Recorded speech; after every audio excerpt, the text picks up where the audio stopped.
90-এর দশকে বাংলা সিনেমায় যিনি এনেছিলেন স্টাইল, আধুনিকতা আর রোম্যান্সের নতুন ঢেউ, তিনি সালমান শাহ। তিনি নেই, কিন্তু ভালোবাসা, কষ্ট ও অজানা হাজারো প্রশ্নে আজও তাজা। প্রিয় নায়কের বিদায়ের দিনে তার সেই আলো ঝলমলে উপস্থিতি আর অসমাপ্ত গল্পগুলো যেন আরও একবার চোখের সামনে ভেসে ওঠে স্মৃতির পাতায়।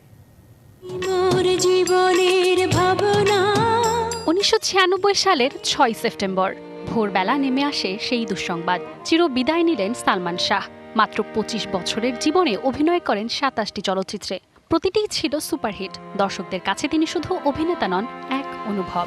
তোমাকে চাই, শুধু তোমাকে চাই। প্রতি বছর এই দিনে সহকর্মীরা স্মরণ করেন তাকে। দুঃখে, শ্রদ্ধায়, ভালোবাসায় ভারী হয়ে ওঠে তাদের কণ্ঠ। আপনার প্রিয় কাপড়ের যত্নে এলো এনজাইম সমৃদ্ধ Arik silver wash detergent powder, 500 গ্রাম মাত্র 70 টাকা। প্রিমার্ক। যেদিন উনি মারা গেছেন, ক্লোজেস্ট সামওয়ান মনে হয় যে মানে মারা গেছেন আর কি। একটা মানুষ ওই সময়ে কত আধুনিক হইতে পারে, কত স্মার্ট হইতে পারে। শ্রদ্ধেয় রাজ্জাক স্যারের পরে আমার একজন হিরোর কথাই মনে আছে, that is Salman Shah. So তার জন্য তো অবশ্যই অনেক সম্মান, অনেক পছন্দ, ভালো লাগা সবার আছে। উনি হচ্ছেন অনেক মানুষের, অনেক তরুণ তরুণীদের আইডল, এবং যিনি এখনো সবার হৃদয়ে বেঁচে আছেন, এবং এটার সংখ্যাটা খুব কম। উনি একজন লিজেন্ড। সালমান শাহের কাছ থেকে অনুপ্রেরণা খুঁজে পান নতুন প্রজন্মের শিল্পীরাও। স্টাইল, অভিনয় আর ব্যক্তিত্ব সব ক্ষেত্রেই তার ছাপ।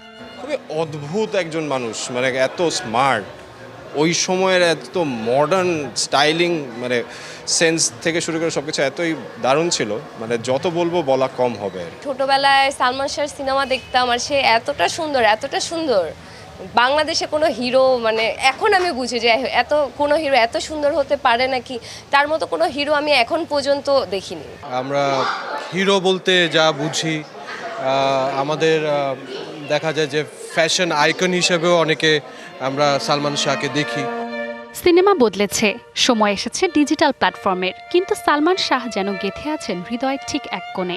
তার চোখের চাহনি, হাসি